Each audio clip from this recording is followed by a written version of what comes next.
Danny Flexen here for Seconds Out with Shane McGuigan here at your gym in Wandsworth. Just want to talk first of all about the recent George Groves Callum Smith fight, WBSS final. Unfortunately didn't go your man's way on this occasion. When you've looked back at the fight, how do you analyse not necessarily what went wrong, but just the pattern of the fight and how it all worked out? Yeah, it was a very tactical fight early on. Scorecards were sort of split as well. I thought it was 3 apiece, obviously George got caught with a good shot in the 7th, and Callum Smith's a very good finisher. He put his shots together well. In hindsight, George could have took a knee once he got hit with the left hook. But it's in that split instinct. It's just how your mind reacts, how your body reacts, and he got caught with a good body shot, went down. It wasn't a bad performance from George. He couldn't land his right hand. Callum Smith was a huge freak of nature for the weight, very good defensively as well. He was stepping back quite well with his hands up high, good defence, and it just wasn't our night. But he boxed a very good fight. We know George is going to take a break now. He's said that Shane's dog Titan over there peeking in on the action going on behind us. He's now in the ring. We're not going to see any dog boxing skills, I don't think. But so we know George is taking a break now. He said he's not going to retire. What do you think about Callum Smith's future? Obviously, he's not your fighter, but how much further can he go? What other fights can he be in at the weight? And what do you make of him, having now seen him up close against your man? I think he's arguably the best super middleweight out there. Stars make fights, though.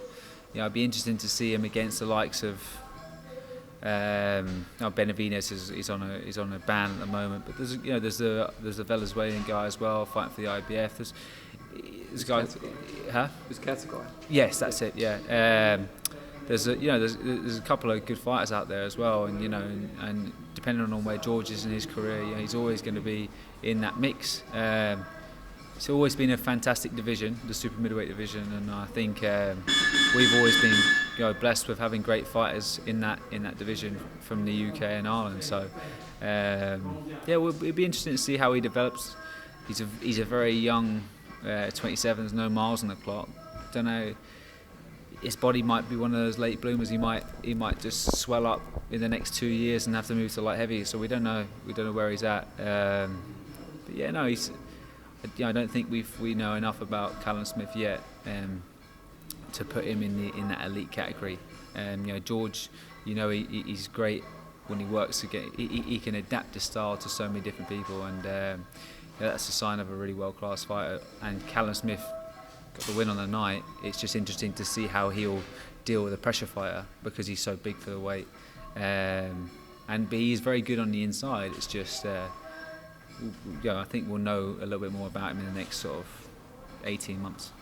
And just sticking with super middleweights for a minute, there's obviously strong rumours now that James DeGale is going to be fighting Chris Eubank Jr in December on ITV Box Office. What's your take on that fight?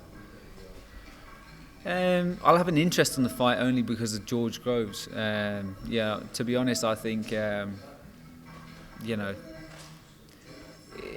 don't know how much James DeGale's got left. I wouldn't like to see Eubank beat him because I think he's a better fighter than Chris Eubank, but Eubank might be a little bit fresher.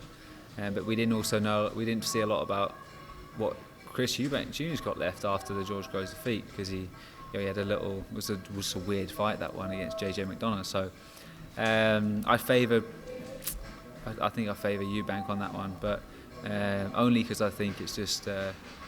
I think he just might be a little bit too busy for DeGale at this stage of his career.